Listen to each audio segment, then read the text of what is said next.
Olá, mais uma vez aqui estamos com o nosso programa Alinhando os Ponteiros. Ah, como é bom poder alinhar os ponteiros da nossa vida, como é bom poder conferir com a Palavra de Deus quem nós somos, o que fazemos aqui e entender a vontade de Deus através da sua Palavra. Entender e ter as respostas básicas para a nossa vida, para a nossa existência. Como é bom estar bem alinhado com as Escrituras e com a vontade de Deus para nós. Aos sábados, os nossos programas têm um enfoque de fé e ciência. Sabemos que a Bíblia, sabemos que a fé cristã caminham lado a lado com a verdadeira ciência.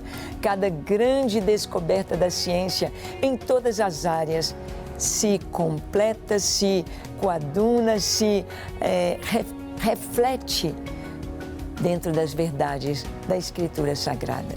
A Bíblia é esse livro que já passou tantos séculos e continua imbatível, perfeita, atual.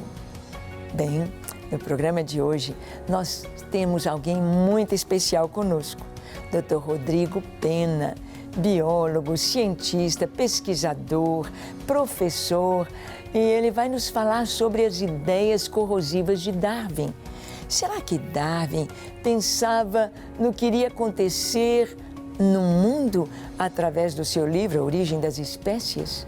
Será que ele tinha em mente o que poderia acontecer com a própria sociedade e que as suas ideias iriam atingir até mesmo as pessoas dentro da sua própria compreensão de personalidade, de sexualidade, de escolhas, iria afetar a própria sociedade, a cultura? Bem, vamos ver com o Dr. Rodrigo Penna um pouquinho sobre as ideias corrosivas de Darwin. Então, fique atento, não saia daí. Pegue tudinho que Deus quer falar com você, pois o programa Alinhando os Ponteiros já começou.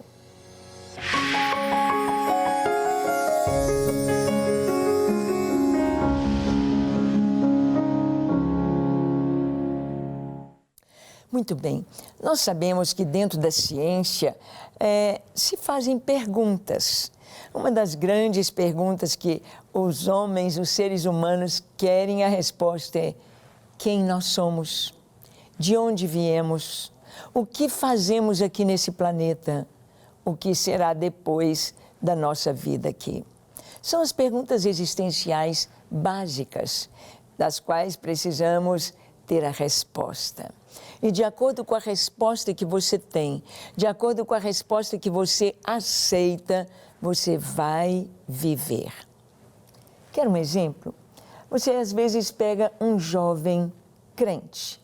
O menino nasceu num lar cristão, seus pais crentes, seus pais ensinando a palavra de Deus, às vezes até pastores.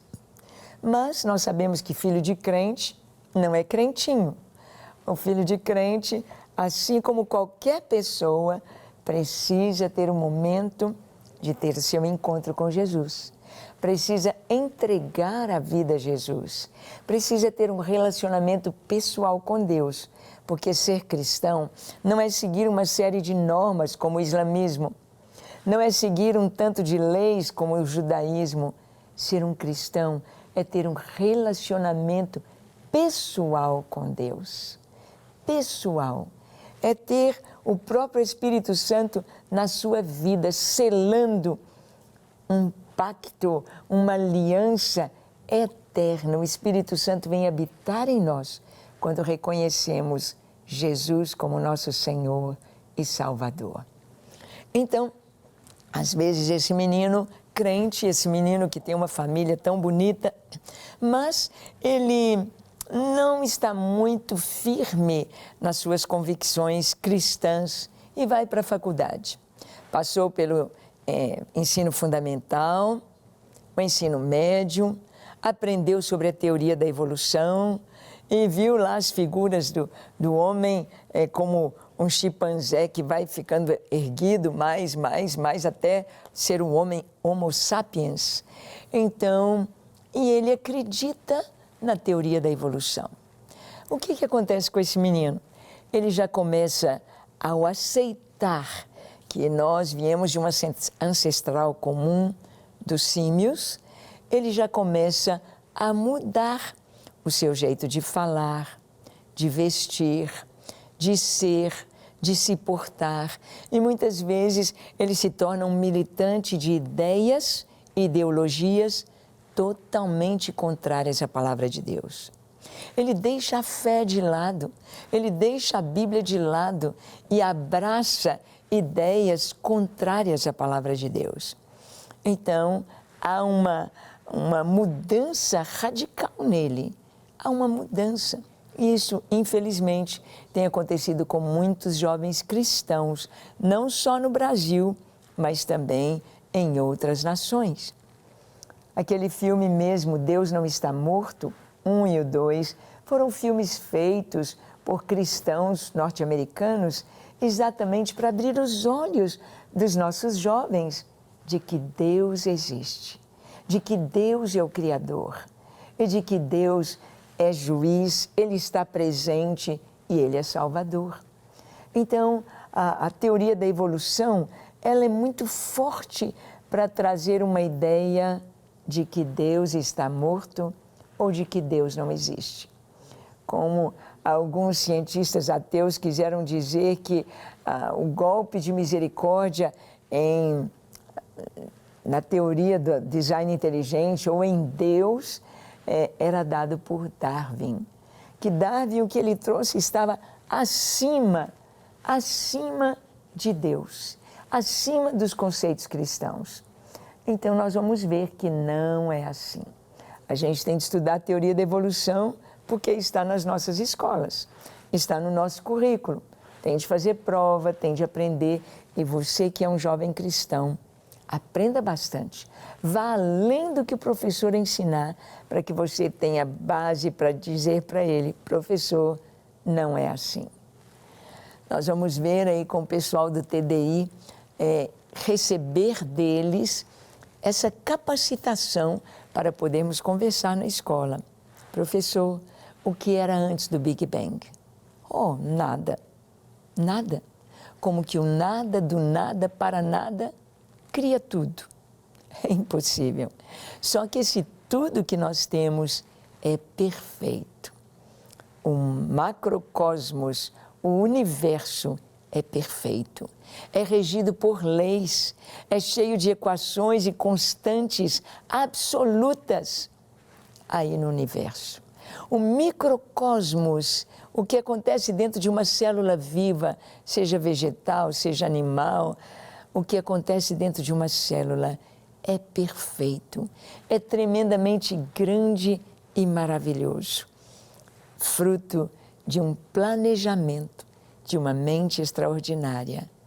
O designer, o arquiteto, Deus, inteligente, sábio, pois Deus, Ele mesmo criou a sabedoria, Ele gerou a sabedoria. A sabedoria é um atributo de Deus. Ele é onisciente, Ele sabe tudo, todas as coisas. Não há uma pergunta que Ele não tenha resposta. Não há nada que possamos ver que Ele não tenha criado. Então, nós vamos ter um tempo muito especial com o Dr. Rodrigo Penna, biólogo, este homem de Deus, este cientista, pesquisador, que estará aqui trazendo para nós, no nosso programa Alinhando os Ponteiros, trazendo este tema, as ideias corrosivas de Darwin, para que você questione, para que você aprenda, para que você se fortaleça e se fundamente na sua fé, na fé cristã. Doutor Rodrigo, um grande prazer tê-lo conosco em nosso programa. É com você agora. Olá, eu sou o professor Rodrigo Penna Firme. Queria conversar com vocês um pouquinho hoje sobre as ideias corrosivas de Charles Darwin. A gente precisa entender, em primeiro lugar, que a Igreja de Cristo precisa conhecer essa teoria e saber que existem inúmeras evidências que destroem essa ideia. Essa ideia de que a gente tem um ancestral comum, que a gente veio de um ancestral de macaco, de que há um processo evolutivo, seja guiado por Deus ou simplesmente como força de processos naturais, à primeira vista, parece apenas mais uma ideia científica, sem nenhuma consequência. Mas a história já mostrou que ideias têm consequências. Ideias que aparentemente não causam nenhum estrago, causam muitas vezes estragos permanentes na sociedade. Corroem a sociedade, corroem a perspectiva das pessoas a respeito de vários temas. Por exemplo, a gente sabe hoje historicamente que as atrocidades cometidas durante o nazismo se basearam em coisas, por exemplo, como a teosofia, ideia de Darwin, ideia nihilista daquele filósofo chamado Nietzsche, dentre outras. Ou seja, eles esperavam exatamente que surgisse uma explicação carimbada como ciência para dizer, está vendo? Existem raças superiores e raças inferiores, nós somos a raça superior. Se não houvesse esse amálgama da teoria de Darwin nesse período histórico, jamais haveria uma justificativa pseudocientífica para esse tipo de coisa.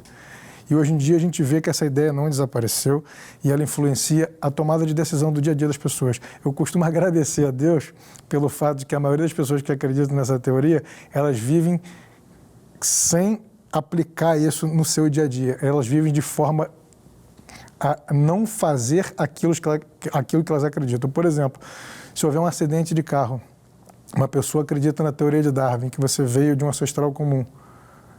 Você sofre um acidente de carro. Se vier alguém para fazer os primeiros socorros e o seu cachorro está contigo no acidente de carro, os dois precisam de atendimento, o bombeiro vai escolher quem? Quem que você acha que o bombeiro deveria escolher? Evidentemente, é uma pergunta que a gente já sabe a resposta. O ser humano. O ser humano tem muito mais valor do que o cachorro, apesar de que o cachorro é muito importante.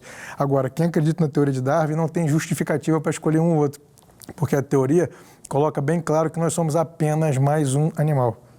Inclusive, existem dados de pesquisa que mostram, por exemplo, que os americanos, cerca de 43%, 45% de todos os americanos acham que todos os seres vivos têm a mesma importância. E eu pergunto, de onde será que vieram essas ideias? Elas não vieram do nada. Elas foram inculcadas desde muito pequenos, por exemplo, na escola.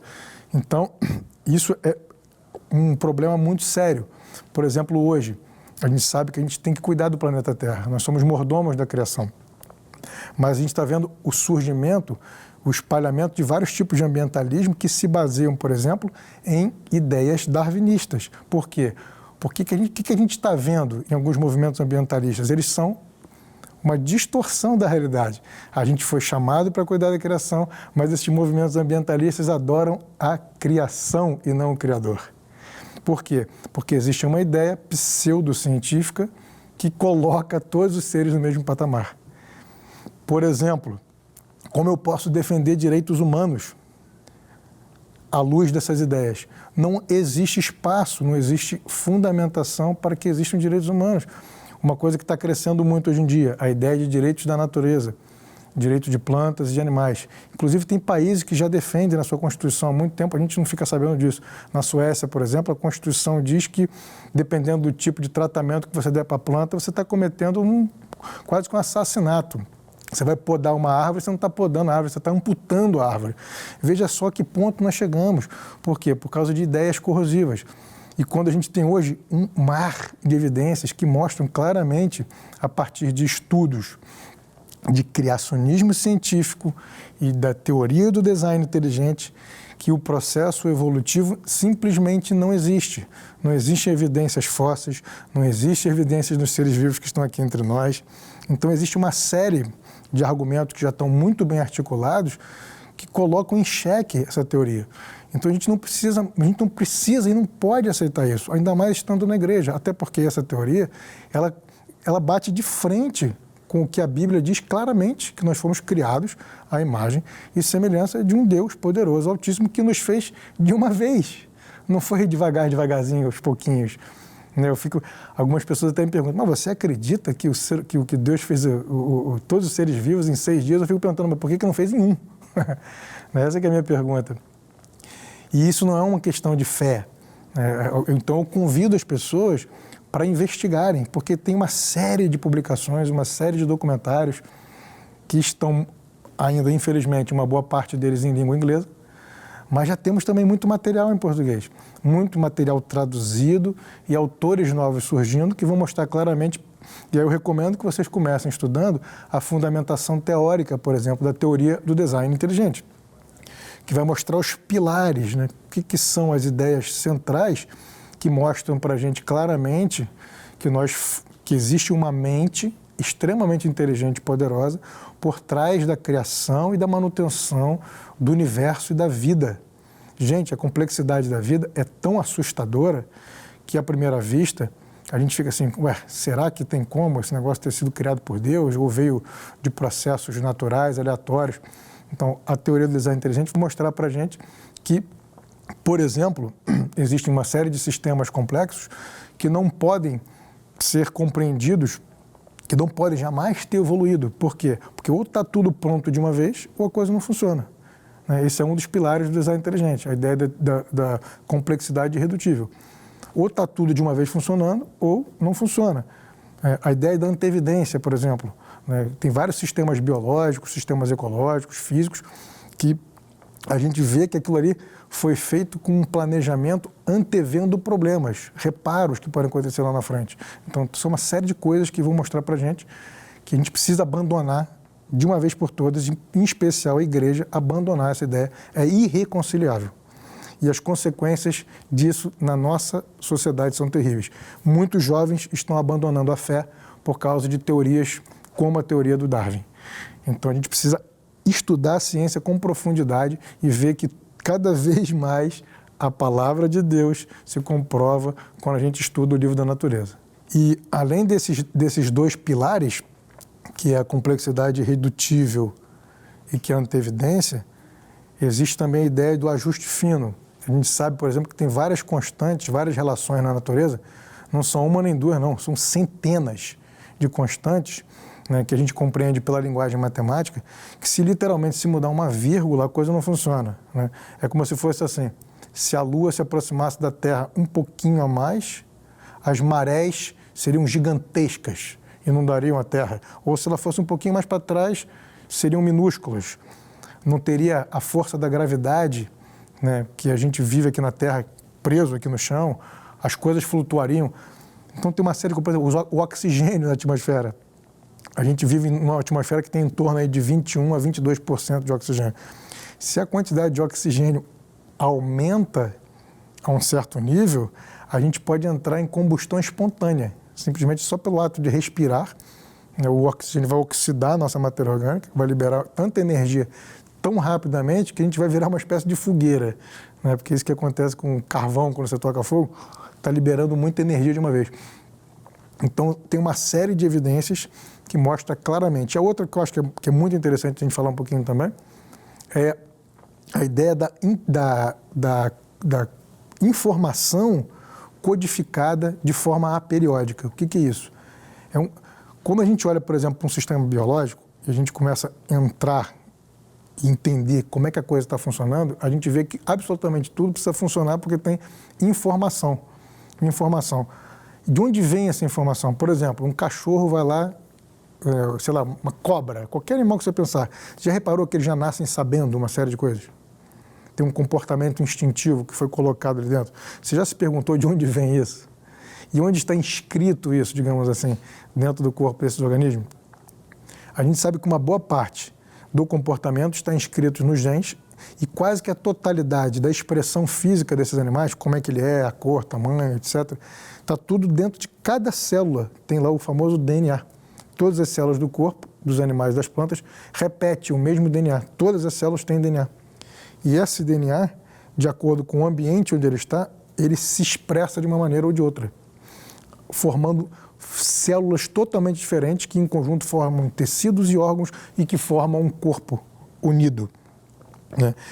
E aí a gente sabe muito bem que não existe, por exemplo, nenhuma lei da física ou da química, que seja, um padrão estabelecido que vai explicar como é que aquela informação que está ali, em forma de letrinhas, como se fosse um dicionário, se organiza dentro do DNA. Por quê? porque é como se fosse o texto que você recebe numa mensagem no WhatsApp. Imagina que você está andando lá com o seu WhatsApp aberto e começa a mandar mensagem para alguém. Qual é a possibilidade de você andando, se mexendo, as teclas do teclado catucarem e aparecer uma mensagem perfeita para alguém? Nunca. Vai aparecer uma bagunça de letras. Então, significa que uma mensagem com um entendimento específico, com uma mensagem de verdade, alguém com uma mente inteligente teve que codificar aquilo ali, intencionalmente, letra por letra, formar palavras, sentenças, blá, blá, blá, blá, blá, blá.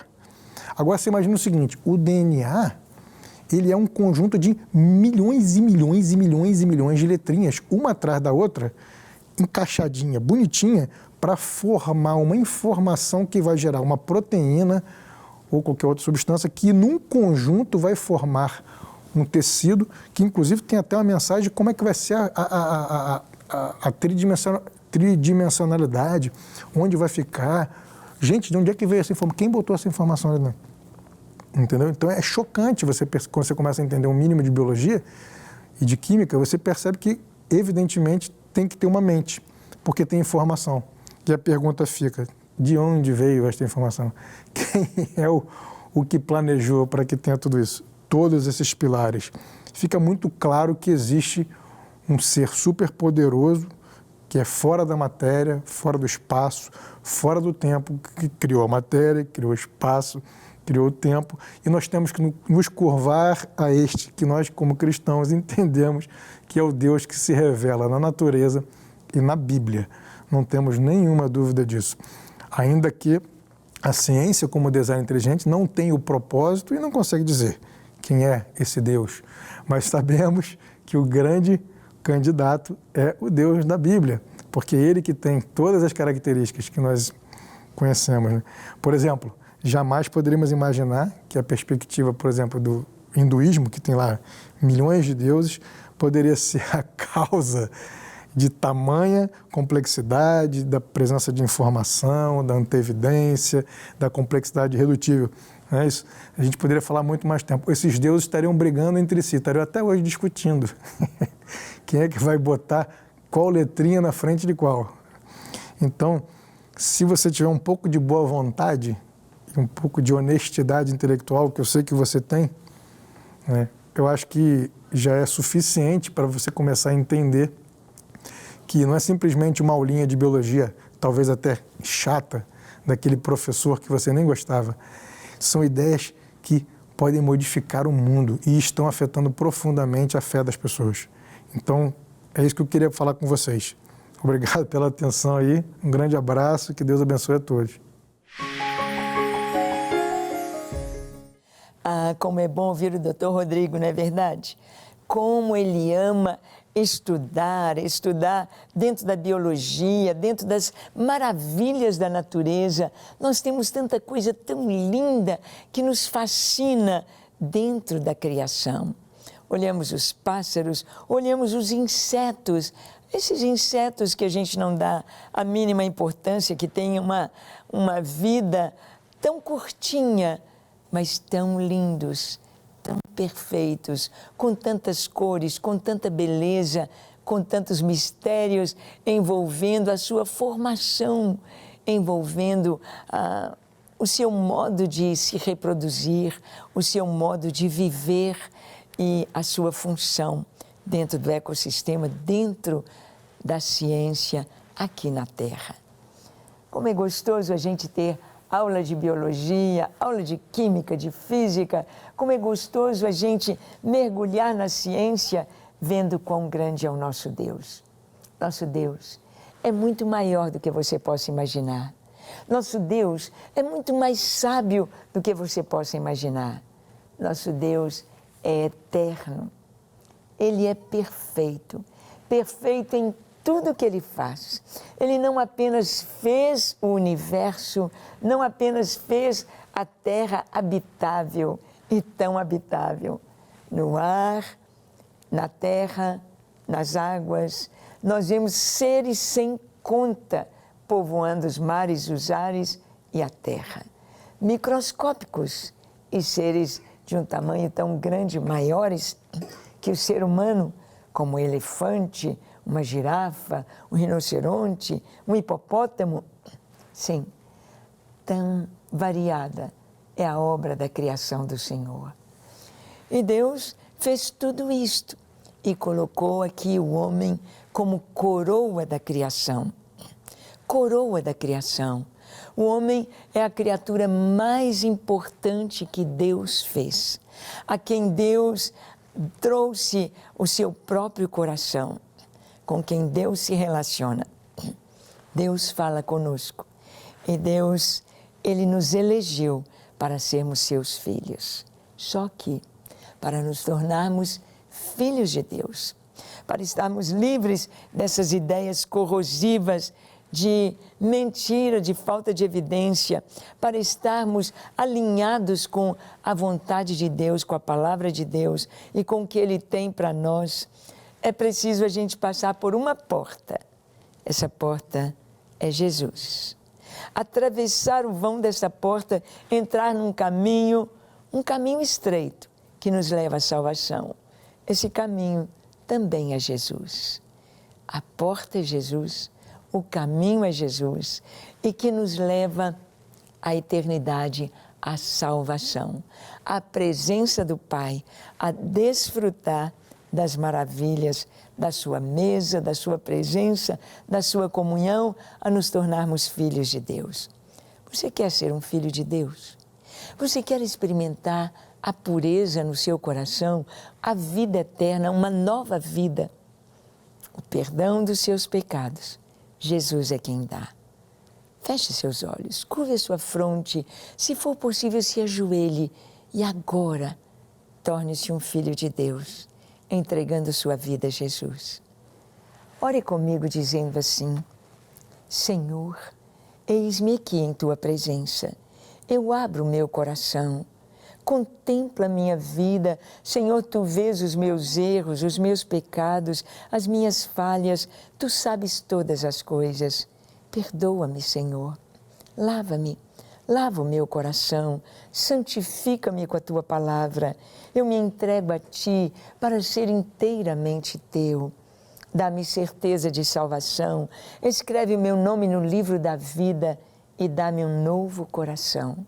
Eu quero Te amar, Te servir com tudo que sou, com todas as minhas forças, com tudo que tenho, com todo o meu coração.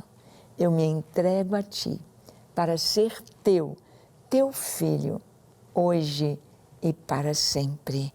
Amém, amém e amém. Graças a Deus. É isso aí. Basta crer, basta entregar a vida ao Senhor e tornar-se um filho de Deus. Cresça espiritualmente, continue lendo a palavra de Deus, a Bíblia, e firme cada vez mais a sua fé neste Deus maravilhoso. Que Ele te abençoe ricamente. E até o nosso próximo encontro, quando aqui estaremos com fé e ciência, alinhados como ponteiros, apontando para o nosso Deus. Deus te abençoe.